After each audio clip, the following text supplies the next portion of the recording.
ഹൈറിച്ച് സാമ്പത്തിക തട്ടിപ്പ് കേസിൽ വിജേഷ് പിള്ളയെ ED ചോദ്യം ചെയ്യും. സ്വർണ്ണക്കടത്ത് കേസ് ഒത്തുതീർപ്പാക്കാൻ ഇടപെടൽ നടത്തിയെന്ന് സ്വപ്ന സുരേഷ് ആരോപണം ഉന്നയിച്ച വ്യക്തിയാണ് വിജേഷ് പിള്ള. ചോദ്യം ചെയ്യൽ തുടരുന്നതിനിടയിൽ പ്രതികളായ KD പ്രതാപനും ഭാര്യ ശ്രീനയും കോടതിയിൽ സമർപ്പിച്ചിരുന്ന മുൻകൂർ ജാമ്യാപേക്ഷ പിൻവലിച്ചു.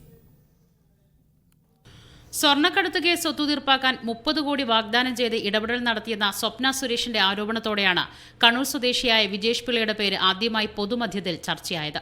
ഇക്കാര്യത്തിൽ വിളിച്ചുവരുത്തി ചോദ്യം ചെയ്തതിന് പിന്നാലെയാണ് കേരളം കണ്ടതിൽ വെച്ച് ഏറ്റവും വലിയ തട്ടിപ്പെന്ന് ED പറയുന്ന ഹൈറിച്ച് കേസിലും വിജേഷ് പിള്ളയെ ചോദ്യം ചെയ്യാനുള്ള തീരുമാനം.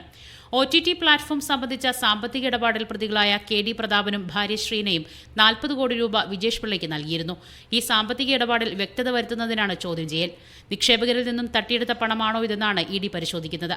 സാമ്പത്തിക ഇടപാടുകൾ സംബന്ധിച്ച രേഖകൾ ഹാജരാക്കാനും നിർദ്ദേശം നൽകിയിട്ടുണ്ട്.